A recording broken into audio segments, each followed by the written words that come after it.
सो hello बच्चा लोग, welcome back to the revision series. एक ऐसा सीरीज जो कि सभी जेई एस्पिरेंट के लिए बहुत ज़्यादा इंपॉर्टेंट है। आज हम लोग यहाँ पे अपने पार्ट 3 वीडियो के थ्रू इस रोटेशन को कंप्लीट करने जा रहे हैं। हमने पार्ट 1 और पार्ट 2 वीडियो अपलोड कर दिया है। पार्ट 1 में हम लोगों ने moment of inertia, torque and static equilibrium के कॉन्सेप्ट प्लस न्यूमेरिकल्स देखे थे, और पार्ट 2 वीडियो में हम लोगों ने angular momentum conservation, energy in rotation और जो अपने वेरी इंपॉर्टेंट टॉपिक है that is collision in rotation, उनके कॉन्सेप्ट प्लस कुछ प्रीवियस ईयर क्वेश्चंस देखे थे। पार्ट 3 वीडियो जो हमारा ये होने वाला है, this is going to be extremely important, क्योंकि हम लोग यहाँ पे रोलिंग के ऊपर बेसिकली डिस्कस करने जा रहे हैं। राइट, हम लोग का सीक्वेंस क्या होने वाला है वो आप सामने देख सकते हैं। सबसे पहले हम लोग यहाँ पे देखेंगे velocity and acceleration of point of circumference of a circular body जो कि translate eight the same time rotate भी कर रहा है। राइट, सो बेसिकली रोलिंग वाली ही कैटेगरी है ये। फिर हम लोग यहाँ पे रोलिंग मोशन को अच्छे से समझेंगे कि प्योर रोलिंग क्या होता है, रोलिंग विद स्लिपिंग क्या होता है, question on velocity and acceleration of circumference point, total kinetic energy in pure rolling. Right, इसको लिखने का तरीका यहाँ पे मेरा अपना है, जो कि आपको प्रॉब्लम सॉल्विंग में स्पीड इंप्रूव करने में हेल्प करेगा। ठीक है, external force in your rolling motion, इसके ऊपर न्यूमेरिकल भी देखेंगे। Question on energy conservation, acceleration and friction in the case of rolling on inclined plane, question on this particular topic. और लास्ट में हम लोग यहाँ पे देखेंगे टॉपलिंग, उसके ऊपर एक सवाल देख लेंगे, and toppling on inclined plane पे आपका कंडीशन क्या है वो भी समझेंगे। ठीक है, जो बच्चे यहाँ पे नए हैं, अगर अभी तक हमारा ये टेलीग्राम चैनल नहीं ज्वाइन किया तो उसको ज्वाइन कीजिए, एड्यूनिटी फॉर फिजिक्स। हम लोग यहाँ पे भी अपने सारे वीडियोस एंड पीडीएफ्स को शेयर करते हैं ताकि आपके साथ कोई भी कंटेंट मिस ना हो। चलिए हम लोग और आगे बढ़ते हैं। इस पूरे सेशन का जो पीडीएफ नोट्स है वो आपको नीचे डिस्क्रिप्शन बॉक्स में मिलेगा, और उस नोट्स में आप देखेंगे कि सभी रिवीजन वीडियो का लिंक इसी में अपलोडेड है, शेयर्ड है। आपको सिर्फ इस लिंक के ऊपर क्लिक करना है और वो रेस्पेक्टिव वीडियो जो है आपका खुल जाएगा। ठीक है, तो चलिए हम लोग शुरू करते हैं अपने इस वीडियो को। तो जैसा कि आप यहाँ पे देख सकते हैं, ये अपना टॉपिक है velocity of point on circumference. यहाँ पे मेरी बातों को एकदम ध्यान से सुनिएगा। आपके सामने यहाँ पे एक सर्कुलर बॉडी है। ये बॉडी आपका एक रिंग हो सकता है, एक डिस्क हो सकता है, आपका सॉलिड स्फीयर, हॉलोस्फीयर, कुछ भी हो सकता है। ये जो बॉडी है वो आपको translate eight the same time rotate भी कर रहा है। इसे हम कहते हैं combined translational plus rotational motion. इसका जो सेंटर ऑफ मास है उसका वेलोसिटी v है, और ये जो बॉडी है वो सेंटर ऑफ मास के अबाउट ओमेगा से रोटेट भी कर रहा है, घूम रहा है। ठीक है, सो बेसिकली हम इस दो मोशन को अगर सेपरेट आउट करें, right, which is pure translational और एक है आपका pure rotational. So basically this motion is a combination of these two motions. बहुत सही है सर। अगर आप ध्यान से देखिए, अगर इसके सेंटर ऑफ मास की वेलोसिटी v है, इसका मतलब इसके हर पॉइंट की वेलोसिटी भी v होने वाली है। एट द सेम टाइम जब ये बॉडी आपका सेंटर ऑफ मास के अबाउट ओमेगा से घूम रहा है, तो इसके हर पॉइंट पे एक टैंजेंशियल वेलोसिटी होगा जिसकी मैग्नीट्यूड होगी ओमेगा r, और डायरेक्शन तो आप देख ही सकते हैं, टॉप मोस्ट पॉइंट पे राइट साइड होगा, यहाँ पे इस तरीके से डाउनवर्ड्स है, यहाँ पे बॉटम मोस्ट पॉइंट पे आपको लेफ्ट होने वाला है, और यहाँ पे आपको ये ऊपर की तरफ है। सो बेसिकली इन दोनों को कंबाइन करना होगा अगर आपको किसी भी जनरल पॉइंट पे टोटल वेलोसिटी चाहिए तो आप देख सकते हैं कि इस तरीके से लिखाया जाएगा। टॉप मोस्ट पॉइंट पे बेसिकली आपको ओमेगा r तो होगा, लेकिन साथ ही साथ v भी होगा। v का डायरेक्शन हर पॉइंट पे आप अगर ध्यान से देखिए तो राइट साइड ही आने वाली है, इसीलिए हर पॉइंट पे v हमने राइट साइड की तरफ यहाँ पे ऐड कर दिया है। तो अगर टॉप मोस्ट पॉइंट की बात करें तो total velocity is omega r plus v, लेकिन इस पॉइंट की अगर बात करें तो यहाँ पे v राइट साइड है, ओमेगा r नीचे है, उनके बीच का एंगल 90 डिग्रीज है। यानी कि इस पॉइंट पे जो रिजल्टेंट वेलोसिटी है वो आपको हो जाएगा under root v square plus omega square r square. ठीक है, बॉटम मोस्ट पॉइंट का v माइनस ओमेगा r हो जाएगा नेट वेलोसिटी, और यहाँ पे अगेन आपको रिजल्टेंट लेना पड़ेगा। क्लियर है एकदम? अच्छा, यहाँ पे आप एक छोटा सा एग्जांपल देख सकते हैं। आप चाहो तो इसको पहले ट्राई कर लो और फिर आके इसका सोल्यूशन देखो। यहाँ पे हमारे पास एक सर्कुलर बॉडी है जो कि आपको ट्रांसलेट प्लस रोटेट कर रहा है, और हमसे p पॉइंट पे नेट वेलोसिटी पूछी जा रही है। ये जो P पॉइंट है वो 60 डिग्री का एंगल बना रहा है विद दी वर्टिकल। क्लियर है? हमें V दे रखा है, हमें ओमेगा दे रखा है, हमें इस सर्कुलर बॉडी का रेडियस दे रखा है, हमसे वेलोसिटी ऑफ पॉइंट P पूछ रहा है। तो क्या करना है? अगर आप ध्यान से देखें तो P पॉइंट के पास दो वेलोसिटी है, एक आपको है v ड्यू टू ट्रांसलेशनल, और एक अपना ये होने वाला है टेंजेंशियल ओमेगा r। क्योंकि आपका ओमेगा जो है वो क्लॉकवाइज था, तो ये वाला का जो डायरेक्शन होगा टेंजेंट का वो इसी तरीके से होगा। अगर आप ध्यान से देखें तो ओमेगा r की वैल्यू कितनी आने वाली है, ओमेगा आपको 2.5 है, r आपको 2 है, तो मल्टीप्लाई किया तो ये 5 आ जाएगा, और v की वैल्यू आपको ऑलरेडी 5 थी, राइट। अब आप ज्योमेट्री से इतना तो देख ही सकते हैं कि अगर ये वाली एंगल 60 डिग्री है तो ये वाली जो एंगल है वो आपको 30 डिग्री आ जाएगी। You can easily find it out. इसका मतलब v और ओमेगा r के बीच में जो टोटल एंगल है वो है आपको 90 + 30 विच इज 120 डिग्री। तो आपको सिर्फ यहाँ पे रिजल्टेंट निकालना है, दो वेक्टर का रिजल्टेंट निकालना है, तो a² + b² + 2ab cos theta under root, तो वो हमने यहाँ पे लगा दिया है। cos 120 डिग्री आपको -1/2 होता है, तो आपको फाइनल आंसर आने वाला है 5 मीटर्स पर सेकेंड। और अगर कोई डायरेक्शन की बात करेगा तो वो बेसिकली आप यहाँ पे पैरेललोग्राम से निकाल सकते हैं, ठीक है। चलिए आगे बढ़ते हैं और बात करते हैं हम लोग यहाँ पे acceleration of a point on circumference, right. ये जो सारे कॉन्सेप्ट्स है ये बहुत इंपॉर्टेंट है just to actually properly understand कि प्योर रोलिंग का कॉन्सेप्ट क्या है। सो एक्सेलरेशन की अगर हम लोग यहाँ पे बात करें तो मान लीजिए कि आपका ये जो बॉडी है, अब इसके सेंटर ऑफ मास के पास एक एक्सेलरेशन भी है, राइट, एक एंगुलर एक्सेलरेशन भी है, क्योंकि ये आपको सेंटर ऑफ मास के अबाउट घूम रहा था, और इस मोमेंट पे, जिस मोमेंट पे मैंने ये फिगर बनाया है उस मोमेंट पे इसका ओमेगा भी कुछ है। क्लियर है एकदम, बहुत सही है। अगर आप ध्यान से सोचे तो इस अल्फा की वजह से इस बॉडी का ओमेगा जो है वो टाइम के साथ इंक्रीज हो रहा होगा, वो ऑब्वियस सी बात है। चलिए तो हम लोग इसको दोबारा से ब्रेक कर देते हैं इसके दो इंडिपेंडेंट मोशंस में, एक आपको हो गया ट्रांसलेशनल और एक आपको हो जाएगा रोटेशनल। ट्रांसलेशनल की बात करें, अगर इसके सेंटर ऑफ मास के पास एक्सेलरेशन a है, इसका मतलब इसके हर पॉइंट के पास राइट डायरेक्शन में एक एक्सेलरेशन a तो होगा ही।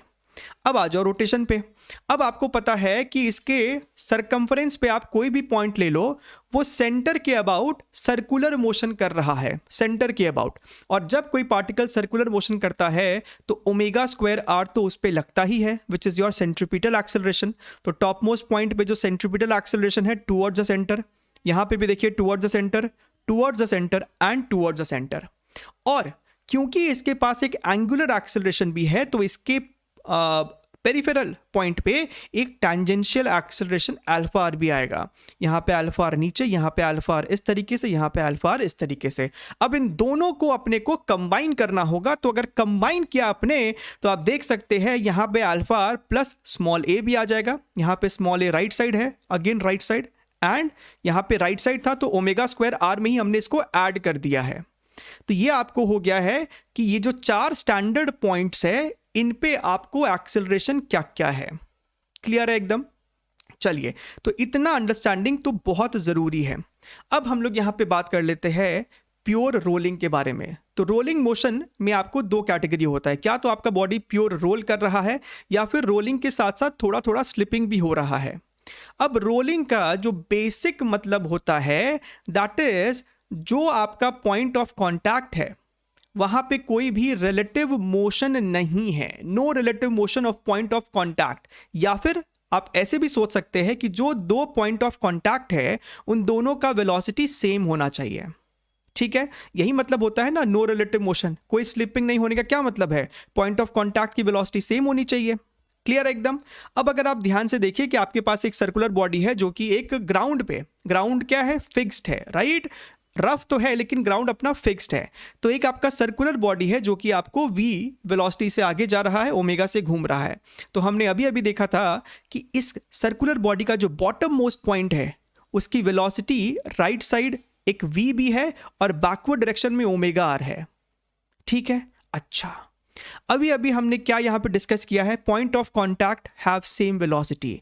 तो यहां पे कौन कौन है पॉइंट ऑफ कांटेक्ट, एक पॉइंट है आपका ग्राउंड पे और एक पॉइंट है ये जो बॉटम मोस्ट है सर्कुलर पोर्शन का। अब अगर ग्राउंड रेस्ट पे है तो bottom most point on the circular part should also be at rest, तभी तो ये प्योर रोलिंग का जो डेफिनेशन है, कंडीशन है, वो मीट हो पाएगा।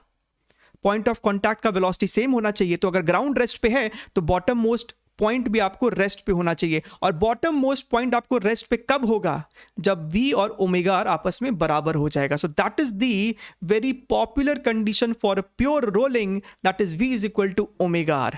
लेकिन ये कब? जब आपका ये सर्कुलर बॉडी एक ऐसे सरफेस पे मूव कर रहा था जो सरफेस खुद भी रुका हुआ है, एक फिक्स्ड सरफेस पे, एक रेस्ट सरफेस पे। क्लियर एकदम?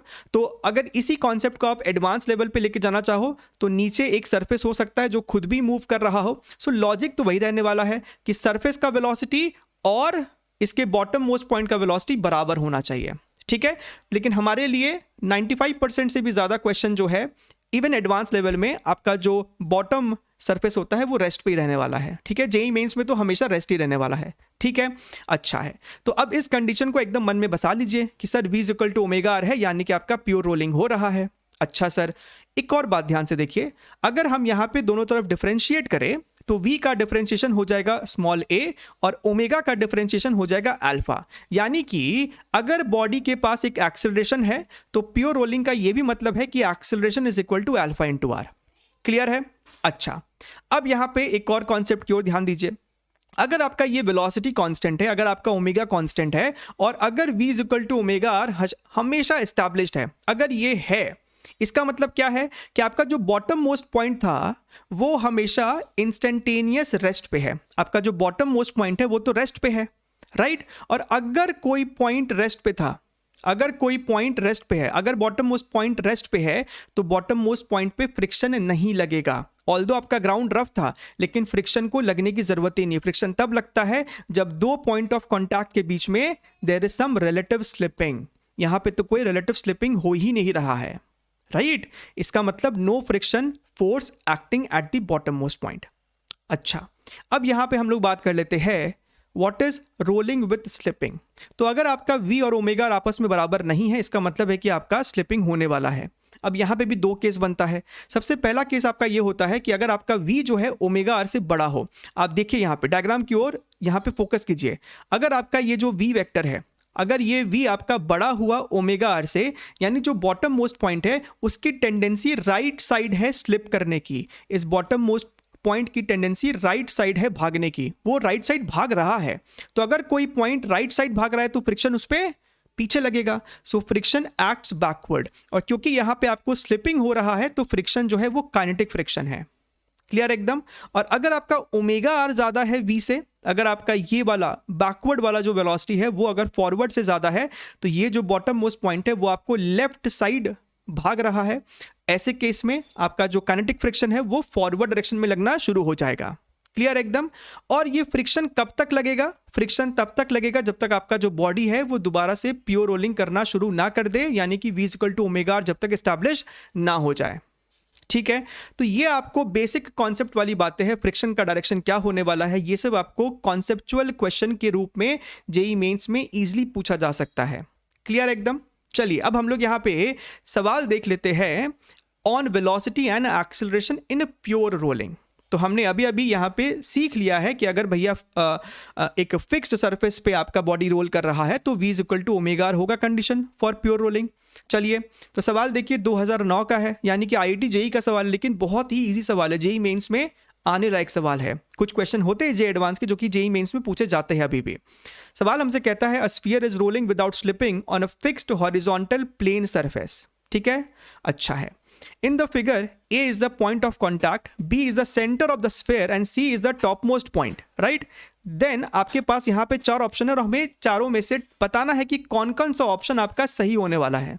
ठीक है, अगर हम यहाँ पे ध्यान से देखें, क्योंकि हमारा ये बॉडी जो है वो प्योर रोल कर रहा है, टॉप मोस्ट पॉइंट का जो वेलोसिटी है हमने सीखा था अभी कुछ देर पहले कि v प्लस ओमेगा आर होता है, लेकिन क्योंकि प्योर रोल कर रहा है यानी कि ओमेगा आर आपका v के बराबर है, तो टॉप मोस्ट पॉइंट का आपको टोटल वेलोसिटी कितना हो जाएगा 2v। जो आपका ये सेंट्रल पॉइंट है उसके पास तो सिर्फ v ही वेलोसिटी है, और जो आपका बॉटम मोस्ट पॉइंट है क्योंकि प्योर रोल कर रहा है यानी कि v माइनस ओमेगा आर आपको 0 होने वाला है। अब हमने ये पता कर लिया कि जो Vc है वो 2v के बराबर है, जो Vb है वो आपको v के बराबर है, और जो Va है वो आपको 0 के बराबर है। अब आपको यहाँ पे चारों ऑप्शन में एक एक करके सब्स्टिट्यूट करना है, राइट। तो आप पाएंगे कि ऑप्शन नंबर बी और सी जो है वो सही है। ये जो मॉडुलस है इसका ध्यान रखना है, मॉडुलस की वजह से ही ऑप्शन नंबर सी सही हो पाता है, लेकिन ए जो है वो गलत हो जाएगा। ठीक है, आप इसको अपने आप खुद ही चेक कर लेंगे। चलिए आगे बढ़ते हैं, एक और सवाल देख लेते हैं। A disc is performing pure rolling on a smooth stationary surface. ठीक है, सवाल में हमसे कहता है कि एक डिस्क है जो कि प्योर रोल कर रहा है एक स्मूथ स्टेशनरी सरफेस पे। अब बच्चों को मन में डाउट आता है कि सर ये सरफेस तो स्मूथ है, तो बॉडी रोल कैसे कर पा रहा है, प्योर रोल कैसे कर पा रहा है? तो भैया यहाँ पे प्योर रोल का कंडीशन क्या है कि V और ओमेगा आर बराबर होना चाहिए। अगर ये है तो फ्रिक्शन तो बॉटम मोस्ट पॉइंट पे ऐसे भी लगने की जरूरत नहीं थी, तो फ्रिक्शन हो या ना हो कुछ फर्क ही नहीं पड़ता है इस बॉडी को। क्लियर एकदम? अच्छा, at any instant for the lower most point of the disc, हमें कमेंट करना है कि लोअर मोस्ट पॉइंट का वेलोसिटी क्या है और एक्सेलरेशन क्या है। अब क्योंकि हमें सवाल में दे दिया है कि ये प्योर रोल कर रहा है, राइट, और बॉडी का ये जो वेलोसिटी है वो भी कांस्टेंट है। बॉडी के सेंटर ऑफ मास के पास ना तो कोई एक्सेलरेशन है और बॉडी के जो है सेंटर ऑफ मास के अबाउट कोई एंगुलर एक्सेलरेशन भी नहीं है। ऐसे सिचुएशन में अगर हम ध्यान से देखें तो बॉटम मोस्ट पॉइंट, क्योंकि आपका रोलिंग कर रहा है, प्योर रोल है, तो बॉटम मोस्ट पॉइंट का नेट वेलोसिटी तो जीरो होने वाला है, V माइनस ओमेगा और आपको जीरो हो जाएगा। लेकिन क्योंकि ये घूम तो रहा है, ओमेगा तो है, यानी कि सेंट्रीपिटल एक्सेलरेशन तो होगा which is omega square R, right. And omega is what? Omega is nothing but your V by R. आप इसे यहाँ पे सब्स्टिट्यूट करें, आपको निकल के आएगा V square by R, which means your option number D is correct. ठीक है, चलिए लेट्स मूव फॉरवर्ड। अब हम लोग यहाँ पे बात कर लेते हैं kinetic energy in pure rolling. इसको एज अ सेपरेट कॉन्सेप्ट लेने का एक ही यहाँ पे इंटेंशन है, क्योंकि कंजर्वेशन ऑफ एनर्जी के बहुत सारे क्वेश्चंस हमसे पूछे जाते हैं और वहाँ पे हमें बार बार एक सर्कुलर बॉडी का, राइट, टोटल काइनेटिक एनर्जी लिखना पड़ता है प्योर रोलिंग में। तो आपका प्रोसेस स्पीड हो सके उसके लिए ये आपको एक बड़ा ही यूनिक तरीके से फॉर्मूला दिखाया जा रहा है। अच्छा, ये एक आपका सर्कुलर बॉडी है जो कि कुछ भी हो सकता है, ring, disc, hollow sphere, solid sphere. इसका moment of inertia about centre of mass हम लिखते हैं kmr²। अगर आपने हमारा पार्ट 2 वीडियो देखा है तो वहां पे भी इस बात को एक्सप्लेन किया गया था, right. This k is not at all radius of gyration, ये एक कोएफिशिएंट है, ठीक है, जहां पे k की वैल्यू 1 हो जाती है अगर ये एक रिंग या फिर हॉलो सिलेंडर है, 1/2 हो जाएगा अगर ये डिस्क या सॉलिड सिलेंडर है, 2/3 अगर हॉलो स्फीयर है और 2/5 अगर ये एक सॉलिड स्फीयर है। ठीक है, आप सभी जानते हैं कि moment of inertia of solid sphere is 2/5 mr², इसलिए k की वैल्यू 2/5 हो जाएगी अगर ये एक सॉलिड स्फीयर था। तो अब हमने पार्ट 2 वीडियो में सीखा था कि एक ऐसे बॉडी का जो काइनेटिक एनर्जी होता है वो होता है translational kinetic energy plus rotational. Translational अपना होता है हाफ mv², जहां पे v होता है सेंटर ऑफ मास का वेलोसिटी, और रोटेशनल अपना होता है हाफ i ओमेगा², जहां पे i अपना हो जाएगा kmr²। और क्योंकि ये बॉडी प्योर रोल कर रहा है तो ओमेगा की जगह हमने यहां पे लिख डाला है v बाई आर, राइट, और उसका होल स्क्वायर कर दिया है। आप यहाँ पे इसको सिंप्लीफाई करेंगे, r² यहाँ से तो कट जाएगा, आप हाफ mv² कॉमन लोगे और ब्रैकेट में बचेगा 1 + k। अब आपको जैसे ही सवाल में बोलता है कि भैया आपके पास एक लेट अस से एक रिंग है, तो रिंग के केस में आपको बस यहाँ पे k की जगह 1 पुट करना है। ये आ गया आपका total kinetic energy of the body. ठीक है, ये आपको बहुत हेल्प करेगा। चलिए बात करते हैं हम लोग यहाँ पे external force in rolling situation.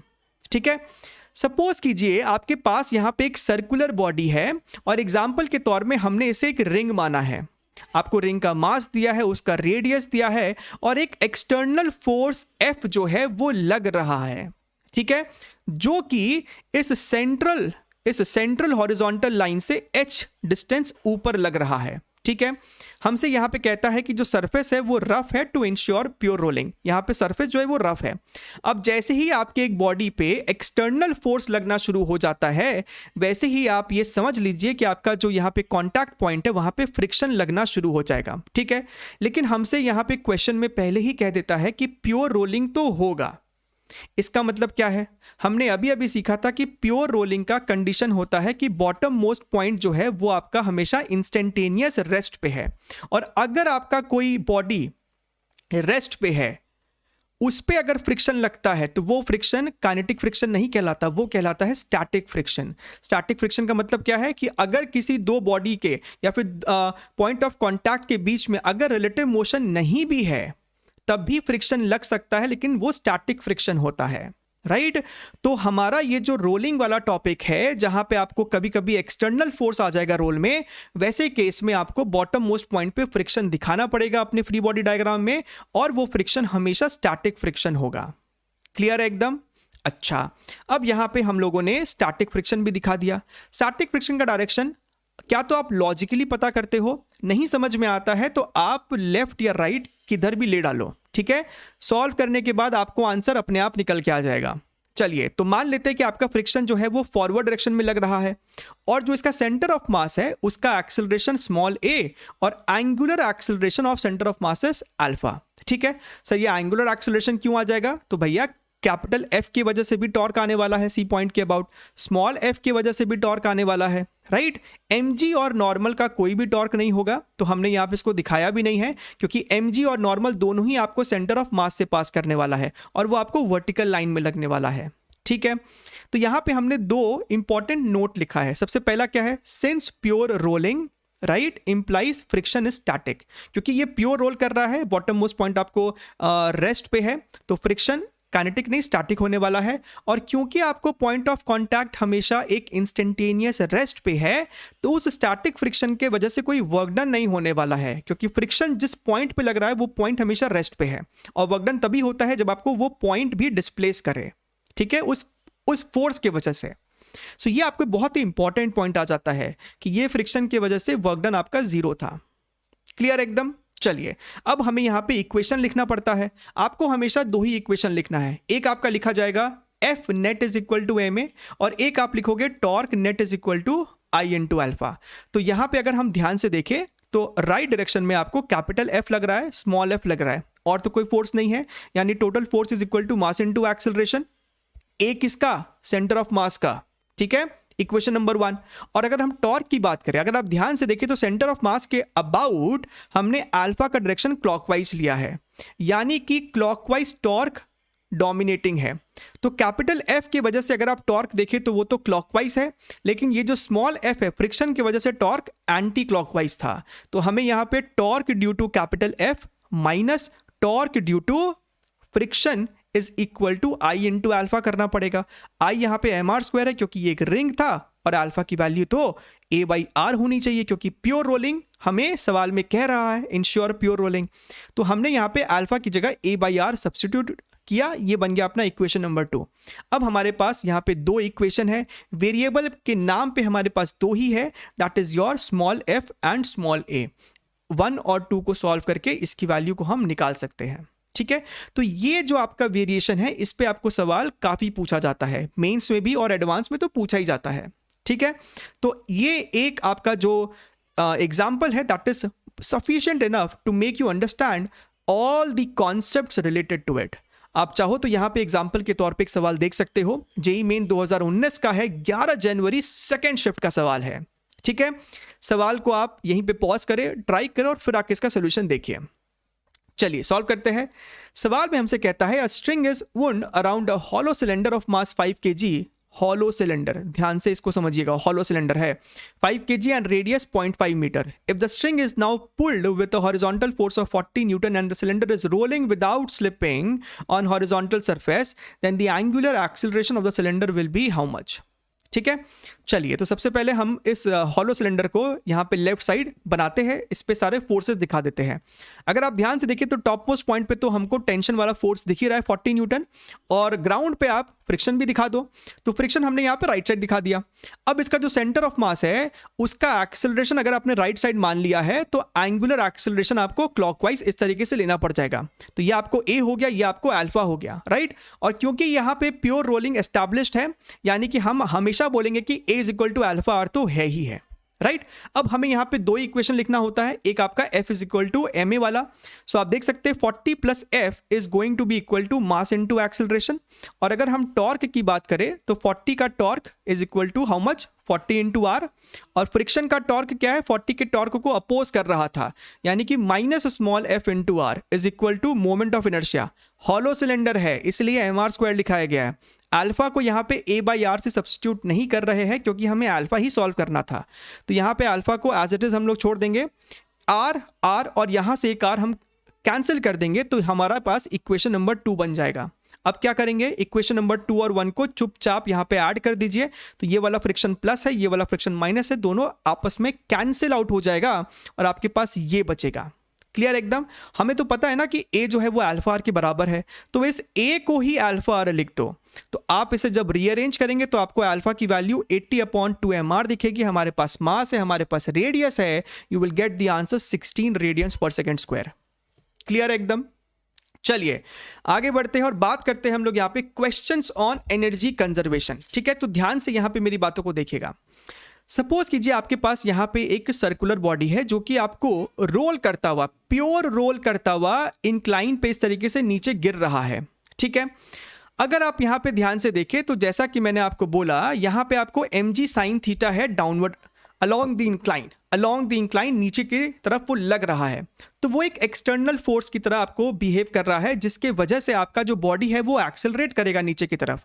अब क्योंकि आपका बॉडी एक्सेलरेट करेगा तो उसका जो ये वेलोसिटी है वो आपको इंक्रीज करेगा। अब आप यहाँ पे बात को ध्यान से समझिएगा। अब क्योंकि ये वेलोसिटी इंक्रीज करेगा तो ओमेगा को भी इंक्रीज कराना पड़ेगा। v increases due to gravity, right. Thus omega must increase ताकि आपका v और ओमेगा आर हमेशा बराबर रहे। अगर LHS बढ़ रहा है तो RHS को भी बढ़ाना पड़ेगा। अब आप खुद ही सोचिए कि ओमेगा को कौन बढ़ा सकता है, ओमेगा को कौन बढ़ा सकता है। यहाँ पे एक बहुत इंपॉर्टेंट कॉन्सेप्ट सिखाया जा रहा है कि अगर इंक्लाइन पे एक बॉडी नीचे की तरफ रोल कर रहा था तो फ्रिक्शन का डायरेक्शन आप कैसे जज करोगे, क्योंकि इस पे सवाल पहले भी पूछा जा चुका है, राइट।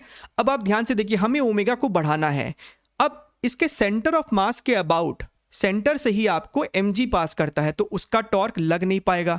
नॉर्मल भी जो है वो भी आपको इस सेंटर से ही पास करेगा, उसका टॉर्क लग नहीं पाएगा। यानी फ्रिक्शन को यहाँ पे आना पड़ेगा बीच में, ठीक है। और क्योंकि प्योर रोलिंग है स्टैटिक फ्रिक्शन होगा, लेकिन वो स्टैटिक फ्रिक्शन का डायरेक्शन अगर आप ध्यान से देखें तो वो अप दी इंक्लाइन होना चाहिए, ताकि टॉर्क जो है वो ओमेगा को सपोर्ट करे और बॉडी का ओमेगा वो टॉर्क बढ़ाता चले। क्लियर है। अच्छा, तो यहां पे तो हमने समझा कि फ्रिक्शन ऊपर क्यों लग रहा है। एट द सेम टाइम क्योंकि ये फ्रिक्शन आपको स्टैटिक है और एक स्टैटिक फ्रिक्शन का वर्क डन 0 होता है, तो हम लोग यहां पे एनर्जी कंजर्वेशन लगा सकते हैं, which makes many of the questions very very easy. ठीक है, कंजर्वेशन ऑफ एनर्जी में सबसे पहला ही प्रिंसिपल होता है कि कोई भी डिसिपेटिव फोर्स नहीं होना चाहिए, फ्रिक्शन का कोई भी वर्क डन नहीं होना चाहिए। तो यहां पे फ्रिक्शन का तो कोई वर्क डन है ही नहीं, तो आपका जब बॉडी नीचे गिरेगा तो हम एनर्जी कंजर्वेशन के कॉन्सेप्ट लगा सकते हैं, that is loss in gravitational potential energy is equal to gain in total kinetic energy.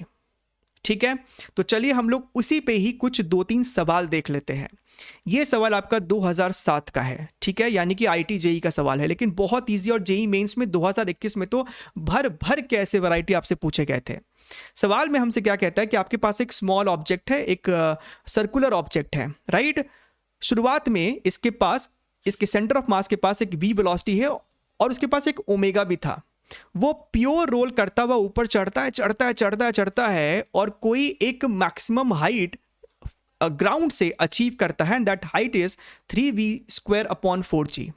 हमसे पूछता है कि अगर ऐसा है तो बताइए ये जो बॉडी है वो कौन सा बॉडी था, क्या वो रिंग था, क्या वो सॉलिड स्फीयर है, क्या वो हॉलो स्फीयर है, क्या वो डिस्क है, राइट। अब यहां पे एक बात तो समझ में आ रहा है, क्योंकि ये प्योर रोलिंग होने वाला है, फ्रिक्शन लगेगा, लेकिन वो स्टैटिक फ्रिक्शन लगेगा तो उसका कोई वर्क डन नहीं है, तो हम यहां पे एनर्जी कंजर्वेशन लगा सकते हैं। क्या लगाएंगे, इस बॉडी ने कितना ग्रेविटेशनल पोटेंशियल एनर्जी गेन किया, तो वो आपको हो जाएगा mgh, जहां पे h आपका इतना है, लेकिन इस बॉडी ने अपनी सारी की सारी काइनेटिक एनर्जी लूज कर दी। तो कितना काइनेटिक एनर्जी इसके पास शुरुआत में था, फाइनली तो 0 होना है, लेकिन शुरुआत में जो था वही लूज हुआ है। और शुरुआत में इसके पास कितना काइनेटिक एनर्जी है वो लिखने का तरीका हमने सीखा था, दैट इज ½ mv² k+1। अगर हमें इस k की वैल्यू पता चल जाए तो हम बता सकते हैं कि ये बॉडी क्या था, राइट। तो यहाँ पे mgh की जगह यहाँ पे हमारे पास डेटा दिया हुआ था, आप इसे सॉल्व करेंगे, आपको k निकल के आता है 1/2। और 1/2 का एक ही मतलब है, क्या तो वो डिस्क है या फिर वो एक सॉलिड सिलेंडर है। सॉलिड सिलेंडर अपने ऑप्शन में था ही नहीं, यानी कि option number D is the correct answer. Clear है। चलिए एक और सवाल देखिए, यहां पे इस बार स्प्रिंग लगा दिया। स्प्रिंग देख के बच्चे डर जाते हैं, लेकिन अगर आप इस सवाल को ध्यान से सॉल्व करें ना तो ये सवाल में रोलिंग के तो कॉन्सेप्ट भी नहीं लगने वाले थे। सवाल में कहता है कि आपके पास एक uniform cylinder of mass m and radius r rolls without slipping. यानी प्योर रोलिंग हो रहा है, down a slope of angle theta to the horizontal, the cylinder is connected to a spring of constant K while the other end of the spring is connected to a rigid support at point B. So basically शुरुआत में spring natural length पे था, यह आपको एक cylinder है जो कि इसके साथ अटैच था, फिर आपने सिलेंडर को रिलीज कर दिया तो वो प्योर रोल करता हुआ नीचे की तरफ गिरना शुरू करता है। जैसे जैसे वो गिरता है स्प्रिंग इलोंगेट होते जाता है, वैसे वैसे ये बॉडी अगेन शुरुआत में तो ये एक्सेलरेट किया होगा, लेकिन जैसे ही आपका स्प्रिंग बहुत ज़्यादा इलोंगेट हो जाएगा, ये बॉडी फाइनली किसी एक्स लेंथ को ट्रैवल करने के बाद, सपोज कीजिए वो एक्स लेंथ ट्रैवल करता है, एक्स लेंथ ट्रैवल करने के बाद ये बॉडी रुक जाने वाली है, राइट। अब क्योंकि प्योर रोलिंग है, कोई यहाँ पे फ्रिक्शन का वर्क डन नहीं है, तो आप एनर्जी कंजर्वेशन तो लगाओगे, लेकिन यहाँ पे मज़ेदार बात ये है कि ये बॉडी का शुरुआत में भी स्पीड जीरो था और बाद में भी जीरो है, यानी कि काइनेटिक एनर्जी में कोई चेंज नहीं आया है। तो क्या हुआ, इस बॉडी ने बेसिकली एक वर्टिकल हाइट लूज करी है, इसने ग्रेविटेशनल पोटेंशियल एनर्जी खोया है, लेकिन इसने स्प्रिंग पोटेंशियल एनर्जी पाया है, गेन करा है, क्योंकि स्प्रिंग में एक एक्स इलोंगेशन आ गया होगा। तो हमें बस वही दो टर्म को इक्वेट करना है। यहां पे आप ध्यान से समझ सकते कि अगर आपका बॉडी एक्स लेंथ इस डायरेक्शन में ट्रैवल करता है तो वर्टिकली वो एक्स साइन थीटा फॉल किया था, यानी कि आपका लॉस इन पोटेंशियल में आने वाला है mg x sine theta and gain in potential is half के एक्स स्क्वायर। यहां से आपका x का वैल्यू सीधा सीधा आ जाता है 2mg sine theta upon k, which is your option number C. ठीक है, तो आप खुद ही देख सकते हैं सवाल कितना आसान है, घबराने वाली कोई बात इसमें है ही नहीं। चलिए अब हम लोग यहाँ पे बात कर लेते हैं, बहुत ही पॉपुलर फॉर्मूला है कि अगर आपका एक सर्कुलर बॉडी प्योर रोल करता हुआ नीचे गिर रहा होता है तो उस सिचुएशन में इसके सेंटर ऑफ मास का एक्सेलरेशन, ये स्मॉल a की वैल्यू कितनी है और इसके कांटेक्ट पॉइंट पे फ्रिक्शन कितना लग रहा था। क्लियर है, तो आप इसे दोबारा से वही दो मैथमेटिकल जो अपना फिजिक्स का इक्वेशन है F is equal to m a and torque is equal to I alpha, वही हम लोग यहाँ पे लिखने वाले हैं। सो आप देख सकते हैं mg साइन थीटा नीचे है, फ्रिक्शन ऊपर है, यानी कि mg sine theta minus friction is equal to mass into acceleration, equation number 1। इसके सेंटर से ही आपको mg sine theta, mg cos theta और नॉर्मल सब पास करने वाला है, तो उनका कोई टॉर्क है नहीं। फ्रिक्शन का टॉर्क आने वाला है तो हम लिखेंगे फ्रिक्शन का torque F into r is equal to I into alpha. अब क्योंकि हम इसे जनरलाइज्ड केस मान रहे हैं तो बॉडी का जो मोमेंट ऑफ इनर्शिया हमने लिया है वो है के एम आर स्क्वायर, जहां पे के हम जानते हैं क्या होता है, ठीक है, इनटू अल्फा। अब क्योंकि प्योर रोलिंग हम ये मान के चलेंगे हमेशा, तो अल्फा आपका हो जाने वाला है a बाई आर। यहां पे आप इसे सब्स्टिट्यूट करेंगे, आपको f की वैल्यू निकल के आने वाली है के एम ए। अब इक्वेशन नंबर 1 और 2 को अगर आप ऐड कर दे तो आपको एक्सेलरेशन का फॉर्मूला निकल के आएगा g sign theta upon 1 plus के, और इसी a की वैल्यू को इक्वेशन नंबर 2 में अगर आप सब्स्टिट्यूट कर दे तो आपको फ्रिक्शन का फॉर्मूला निकल के आ जाएगा के mg sine theta upon 1 plus के। ध्यान में रखना है ये आपको एक स्टैटिक फ्रिक्शन है और ये आपको सेंटर ऑफ मास का एक्सेलरेशन है, ठीक है। और बहुत ही इंटरेस्टिंग बात होता है कि सेंटर ऑफ मास का जो एक्सेलरेशन है वो इस बॉडी के मास पे डिपेंड नहीं करता है, बॉडी के रेडियस पे डिपेंड नहीं करता है, वो सिर्फ इस के वैल्यू पे डिपेंड कर रहा है। यानी कि अगर आपका रिंग था तो के की वैल्यू 1 है, सॉलिड स्फीयर है तो 2/5 है। क्लियर है, इसके बेसिस पे इवन एनसीईआरटी में और जेईई मेंस में बहुत बार सवाल पूछा जा चुका है, जहां पे हमसे ये कहता है कि आपका टॉप मोस्ट पॉइंट से मान लीजिए कि रिंग है, डिस्क है, सॉलिड स्फीयर है, हॉलो स्फीयर है, चारों को एक साथ छोड़ा गया, तो बताइए सबसे पहले नीचे कौन पहुंचेगा। ठीक है, तो इसे जज करने के लिए हमें यह जज करना पड़ेगा कि किसका एक्सेलरेशन सबसे ज्यादा है। अब हमारे पास यही फॉर्मूला है एक्सेलरेशन का, अगर आप ध्यान से देखें जिसकी के वैल्यू सबसे छोटी होगी उसका एक्सेलरेशन भी सबसे ज्यादा होगा। यानी कि अगर आप ध्यान से देखिए तो के वैल्यू स्फीयर की सबसे छोटी होती है, राइट, इसीलिए स्फीयर का एक्सेलरेशन सबसे ज्यादा है और सबसे कम एक्सेलरेशन रिंग का होने वाला है। This is the order of the acceleration. और इसी ऑर्डर में अगर आप ध्यान से समझे, क्योंकि सॉलिड स्फीयर का एक्सेलरेशन सबसे ज्यादा है तो सबसे पहले भी वही पहुंचेगा, सबसे कम समय लगेगा इसको पहुंचने में नीचे की तरफ, राइट। तो आप इसको भी समझ सकते हैं, solid sphere reaches first if all starts together, अगर चारों को एक साथ छोड़ा जाता है तो, ठीक है एकदम। अच्छा, अब इसी के बेसिस पे एक बहुत ही इंटरेस्टिंग न्यूमेरिकल है, राइट। बच्चों को लगेगा कि सर ये तो 2018 एडवांस का क्वेश्चन है, आप इसको सॉल्व कीजिए, इसमें एडवांस जैसा कुछ भी बात नहीं है, राइट। एक बार आपने ये सब कुछ समझ लिया है तो ये सवाल आपका आसान है। और जेईई मेंस में बिल्कुल पूछा जा सकता है, ठीक है। तो आप वीडियो को पॉज करें, ट्राई करें, राइट, और फिर आके इसका सोल्यूशन देखें।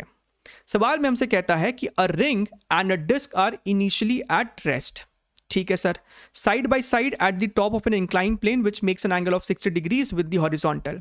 दोनों को एक साथ बेसिकली छोड़ा गया, they start to roll without slipping, pure rolling का सवाल है, at the same instant of time along the shortest path. If the time difference between there reaching the ground is this much, then the height of the top of incline plane is how much. सवाल को समझिए, अगर आप यहां पे ध्यान से देखें, हमसे ये h पूछा जा रहा है, जहां से इनको छोड़ा गया है वो h कितना है। सबसे पहली बात, अगर ये वर्टिकल हाइट h है, यानी कि ये इंक्लाइन लेंथ आपको हो जाएगा h बाई साइन थीटा, जहां पे ये एंगल थीटा हमें सवाल में 60 डिग्री दे रखा है।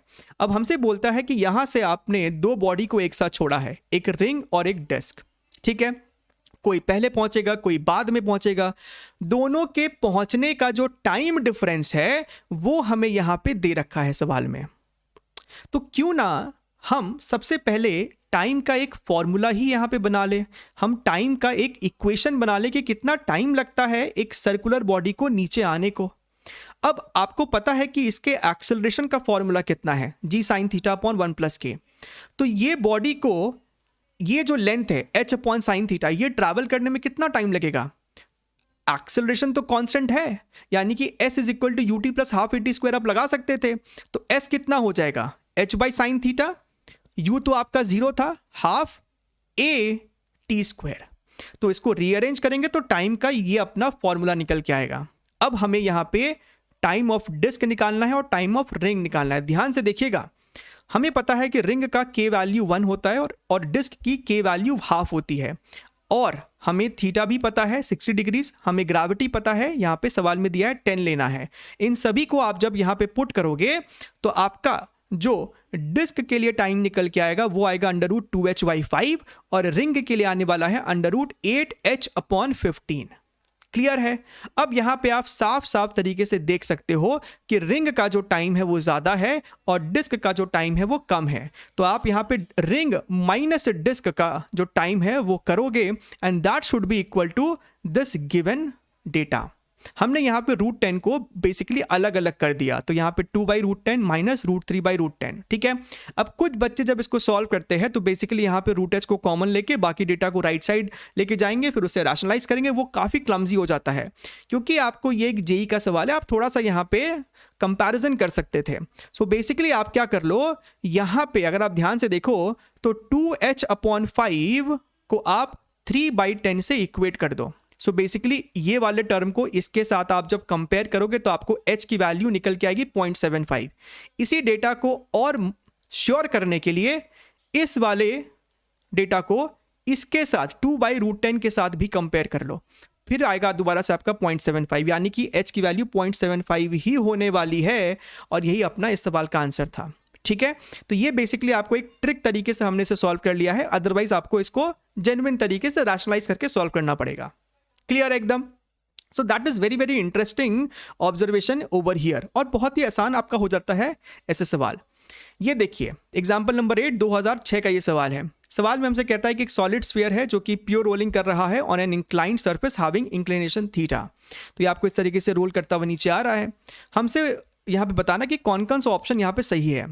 पहला ऑप्शन हमसे बोलता है कि frictional force acting on the sphere is mu mg cos theta. तो पहली बात तो ये तो गलत है, क्योंकि म्यू mg cos थीटा का मतलब है कि ये यहाँ पे लगा दिया गया है kinetic friction, mu into normal, और नॉर्मल आपको mg cos थीटा है। लेकिन हमने अभी अभी सीखा था कि फ्रिक्शन का फॉर्मूला जो होता है, क्योंकि प्योर रोलिंग है तो स्टैटिक फ्रिक्शन होगा और वो आपको होगा kmg sin theta upon 1 plus के, राइट। और क्योंकि ये एक सॉलिड स्फीयर था तो k की वैल्यू हो जाएगी 2/5, आप इसे यहाँ पे पुट करेंगे तो 2/7 mg sin थीटा आपको फ्रिक्शन का वैल्यू है, राइट।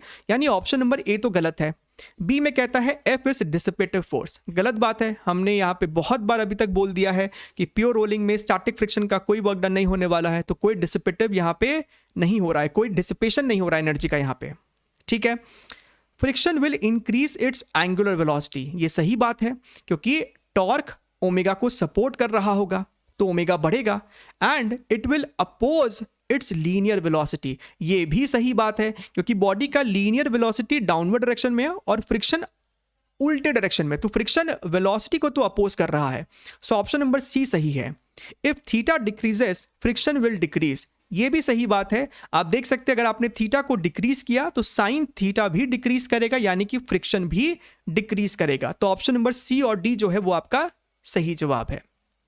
ठीक है, चलिए अब हम लोग यहां पे बात कर लेते हैं अपने लास्ट टॉपिक जो है आपका टॉपलिंग। राइट, अब टॉपलिंग में हमारे पास दो स्टैंडर्ड वैरायटी के सवाल होता है। एक ऐसा सवाल होता है जहां पे आपके पास एक ब्लॉक है जो कि एक हॉरिजॉन्टल सरफेस पे रखा है और इस ब्लॉक पे एक एक्सटर्नल फोर्स हम लगा रहे हैं ताकि ये बॉडी जो है वो आपको टॉपल कर जाए इस वाले एज के अबाउट, इस वाले पॉइंट के अबाउट। ठीक है, जहां पे ये रेड डॉट है। और दूसरा वैरायटी होता है जहां पे ऐसा ही कोई बॉडी होगा जो कि एक इंक्लाइन प्लेन पे रखा हुआ है, फिर वहां पे हमें एक अलग तरीके से सोचना पड़ सकता है। तो सबसे पहले अगर हम लोग यहां पे बात करें, यहां पे पहला कंडीशन यह है कि फ्रिक्शन जो है वो बहुत सफिशिएंट है ताकि आपका ये बॉडी स्लिप नहीं करे। ठीक है, वो इस बॉडी को स्लिप करने से रोक रहा है। कौन? फ्रिक्शन।